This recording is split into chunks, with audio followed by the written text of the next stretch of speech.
Okay, now we have chapter 14, The Luck That Lurks Upon the Step, from I Rode a Horse of Milk-White Jade by Diane Lee Wilson. With the order to ride, 1,000 hooves stamped the frozen ground. Bader had stopped squirming. I imagined he slept, hoped he wasn't gnawing the suslik. Wrinkling my lip, I thought about bouncing along the whole day with blood and guts squishing inside my dell. The morning's pace was not as fast as before. I guessed the commander had wanted to put a safe distance between his newly captive soldiers and their ale. But he had no need to worry about me. My heart already skipped ahead of the horses. Now, you will ask me, didn't I miss my father? And I answer honestly, yes. But our ties had begun to loosen on the night he gave me the silver earrings, the price that would send me from our gear. It was right that I should leave, and the winged gold ornament had shown me the way. Throughout the day, the scowling commander galloped back and forth, scrutinizing his groups of soldiers. Riding in the Arbonne, just ahead of the extra horses, I was able to look over my shoulder frequently to check out Bayan. To my eyes, she traveled easily, neck stretched level in an easy, swaying trot. Some of the other horses, ones ridden especially hard the previous day, moved more slowly, and the soldiers riding at the back had to beat them with sticks to push them up with the herd. My heart cried out when I saw one liver-colored gelding, nostrils fluttering, finally hunch over the blows of the sticks and refuse to go on. With loud curses, the soldiers passed around him, closed up the caravan, and left the gelding to drift alone. The odd thing about the days I rode as a soldier was the steppe. Always I had known the grasses to quiver with wildlife, but that spring they stood still, eerily empty. Each afternoon the commander sent out hunting parties to bring back game, but time and time again they returned empty-handed, shrugging their shoulders and muttering about bad fortune. The hungry soldiers began to grumble. When the dried meats and powdered mare's milk they carried was gone, they took knives and to my horror slashed the necks of the very horses they were riding. I had to turn my head from the sight of their greedy lips sucking the oozing blood. With the wipe of a sleeve across a satisfied mouth and a grimy hand pressed against the wound, oh boy, a soldier would coolly pull himself back in his saddle and kick his meal and his mount forward. That is disgusting. One gray morning, we spotted a herd of saiga, S-A-I-G-A, a bulbous-nosed antelope, we've talked about them before, scattered across a far hillside, and a cheer rippled among the men. The commander quickly held the Arbonne's noiseless behind the upraised arm while a hunting party sneaked out on the herd. Suddenly, without letting fly a single arrow, they turned and galloped back. Ashen-faced, the hunters kept looking over their shoulders and nervously flicking their fingers toward the earth and sky. When we moved on, I saw why. The herd of saiga we had spotted was actually a herd of long dead carcasses, the hollow remains of 1,000 creatures that had starved to death the past winter. No one spoke a word as we steered our horses in a wide arc around the withered bodies, only a few of which had been gnawed upon by predators. Certain that the bad luck of the dead, so widespread here, would pounce at any moment, I gripped the gold ornament within my pocket until my own nails drew blood from my palm. The soldiers that yet had mare's milk flung drops into the sky and upon the earth. The instant the last Arbonne cleared the silent herd, the commander gave the order to gallop, and gallop we did. Thumping our horses' sides with our heels, we raced in a frenzy to gain the next hill, and the next, and the next. With fear birthing confusion, the Arbonnes frayed, jumbling one into the other. Even some of the spare horses struck out on their own, pushing past the ones carrying riders. You can imagine my surprise when Bayan's white nose pulled alongside my knee. Ears pinned, eyes blackened, the mare hurtled past. Her hooves ripped the soil as she caught the rider ahead of me, steadily bested him, then targeted the next horse and rider. Heads turned to watch, and pride, swirling with wonder, rose within me. Just as Bayan's white body began bumping with those of the lead horses, the commander called us to a halt. Jerking his horse's mouth, he trotted up and down, shoving his soldiers back into their proper Arbonnes, and ordering that the spare horses be gathered as well. When Bayan was trotted past me, I could see that her sides were heaving and that her nostrils flared red. But I swear to Tengri that at that moment she tipped her head and winked. So many questions in my head then. Could Bayan really race? She had been challenging the front runners, hadn't she? But I thought she was too old, and if no longer lame, at least not sound enough to gallop a festival race that pounded a horse's legs half the morning prior to reaching the finish line. Before my mind stopped spinning, and even before the mount stopped blowing, the commander ordered us all into a strong trot. The tired horses leaned into their work less enthusiastically now, but their riders, including myself, urged them forward with hands and heels. We were so itchy to escape the lifeless, eerie spot on the steppe into which we had fallen that we rode well into the night and arose in the still dark to hurry on. The light that finally touched the empty grasses that next morning came from a pale sun veiled by a cold haze. With unexplained suddenness, a bone-dried wind kicked up, gusting so hard that the horses had to bend their heads and push into it with their shoulders. Thick manes and tails whipped crazily. Dells flapped, hats blew off. My eyes were tearing so badly that I yanked my father's big hat low over my brow, preferring to squint through its fringe of wolf hairs. The blustery cold pierced even the fleece-lined dell of my stepbrother, and I was grateful for Bader's lumpy warmth against my stomach. Midday, with the wicked wind yet blowing furiously, we came upon a shallow pond. The commander called for a halt that the horses might drink and rest. Usually the soldiers and I dismounted to stretch our legs and rest as well, but this day we remained huddled in the saddles, too numb to move. I fed out the reins so that the horse I was riding, a mealy-colored mane with faint brown stripes on her legs, could lower her head to the water. Pushed by the strong wind, crescents of white scooted across the surface, splashing waves upon the horse's hooves.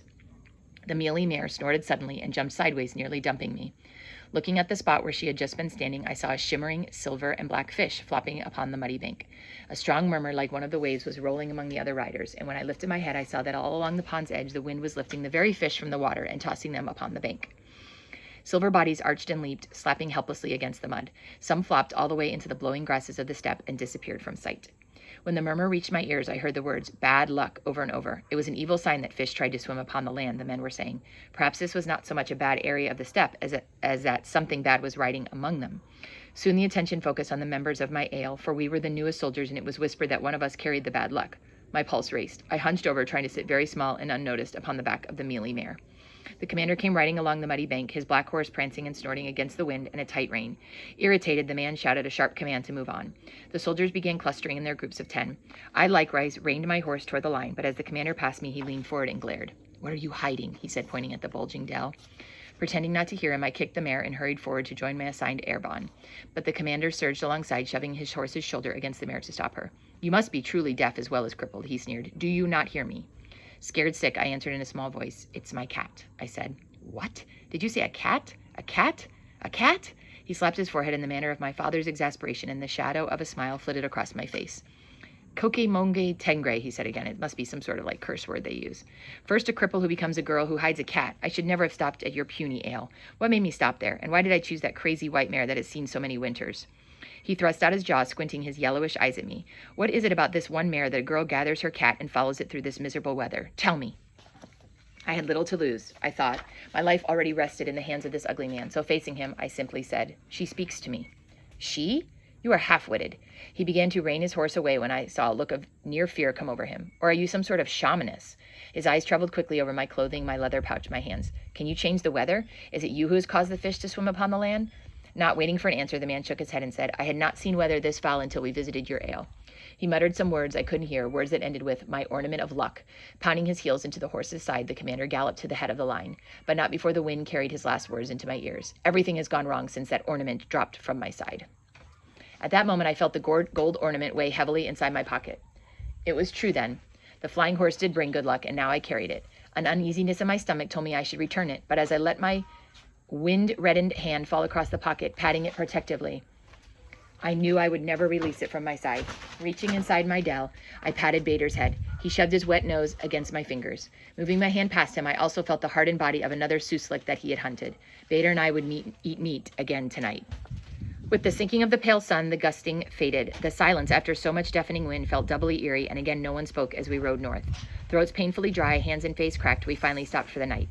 I had taken to sleeping apart from the others beside my own small fire, and this bothered no one. Although I suffered more of the night's cold, I avoided recognition. That evening, the distance allowed me to hold the skinned suslik on a stick over the embers, while a great number of the other soldiers held only bowls of weak tea. Bader huddled within the shelter of my upturned saddle, green eyes shining as he watched the suslik blacken. I was worrying that evening about Ekin Corlo's warning to me, "Follow your heart, choose your own path." We had been traveling east, but this day we had turned north. I would not find my swift horse here. I knew, if in fact I was still to find one. I did not yet know if Bayan was sound enough for the long race. Her sprint yesterday had brought on no lameness today, but the lure of 10,000 white mares made me want to search further. And so, after gnawing the meat from the suslik's bones, I tossed anxiously upon the ground, my heart tugging in one direction, the Khan's commander forcing me another. The sun shone bright and clear the next morning, warming the spirits of horse and human alike. Bayan would be somewhat rested by now, and I decided even before I stirred from beneath the saddle blanket that I would ride her that day, testing her stamina. But as I walked toward the herd carrying my saddle, I saw that another soldier was already trying to force his bit into her mouth. Bayan was fighting him, tossing her head out of reach. The soldier booted her in the stomach. The sound of bone cracking upon bone split the air as Bayan's jaw swung hard against the soldier's face. In instant and fierce response, the soldier's fist flew through the air, punching her tender muzzle. Before his fist returned to his side, I was shoving my small body between him and Bayan. "Stop," I cried. Without a glance, the shoulder shoved me to the ground and threw the bridle against Bayan's head again, banging the metal bit against her clenched teeth. Now in my homeland, wrestling is an art, an admired skill that every boy masters. I had no such training, and so I cannot say if my next move was truly skillful, but it worked. Crouching, I threw all my weight against the soldier's legs, low and hard, so that with a surprised grunt, he toppled to the ground. Bayan trotted away, which left me alone, and eye to eye with a furiously growling man twice my size. My scrambling escape backward was stopped short by a wall of tall, rigid boots. What is happening here? Immediately, I recognized the bellowing voice of that of the commander. I leaped to my feet along with the angry soldier. He was sputtering. This skinny little, he began rattling, but the commander cut him off. Silence, he shouted. You will save your fighting for the enemy. Now each of you choose other horses and saddle them before I... Commander, a voice called from afar. Commander. Heads turned to see a young man in a badly torn brown dell limping toward us. He led a well-muzzled bay with a white blaze, 3 white socks, and quite apparently a painful limp as well. Twin goatskin bags were slung across his back. It took the pair several moments to reach us, in which time the angry soldier slipped off to saddle another horse, and I stubbornly moved toward Bayan. She moved toward me too, so I was able to listen to the young man's word while I fitted my saddle upon her back. Commander, he said when we reached the soldier's leader, I'm an arrow rider for Kublai Khan, delivering to him a great prize. My horse slipped on a shale slope behind that hill, and I fear we both suffered broken bones. I could see now that the young man hitched one shoulder higher than the other and cradled his arm motionlessly against his side. I ask you in the name of Khan to send your best horse and rider in my place, at least to the next arrow station. How far is the next station? The commander asked. No more than a day's ride, straight toward that notch in the Hentai Mountains. The arrow rider moved his chin gently southward in the direction of the horizon's blue mountains. I'll go, offered a tall, swaggering soldier, leading his underfed horse to the commander's side. The commander gave him no answer. Give me the peza and the message, he ordered the young man. Okay, and peza is a passport, historically a tablet made from materials like wood, copper, or gold, carrying an inscription, and it has a message on it that allows them a safe passage.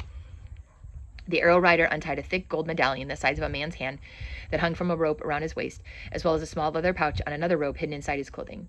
At once the commander walked the few steps to where I stood beside the saddled and bridled Bayan, and feeding the smaller rope through the opening of my dell, secured the pouch against my bare stomach. Then he roughly fastened the gold medallion around my waist.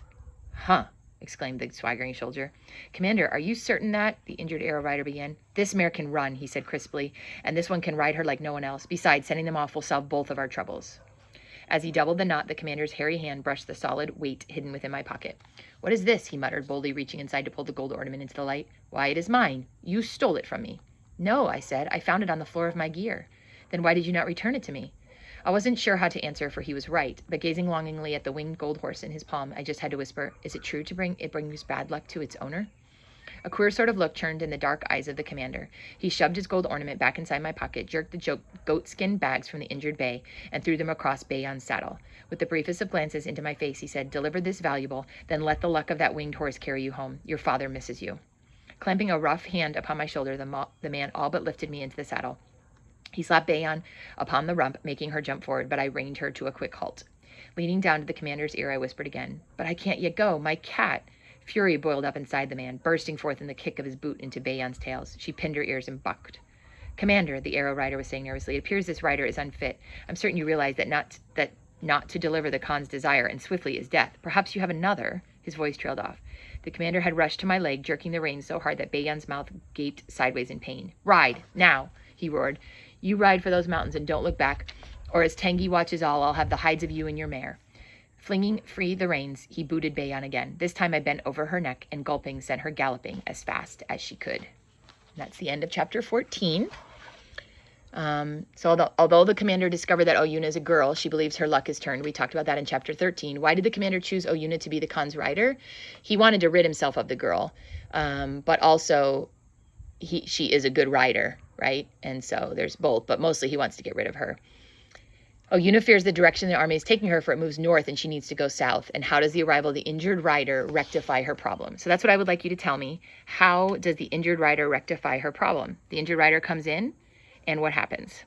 Well, I'm just going to tell you. She gets to be the rider now. So no need to answer a question. I did it for you. She gets to be the rider now, which makes her get to go in the direction she wants to go.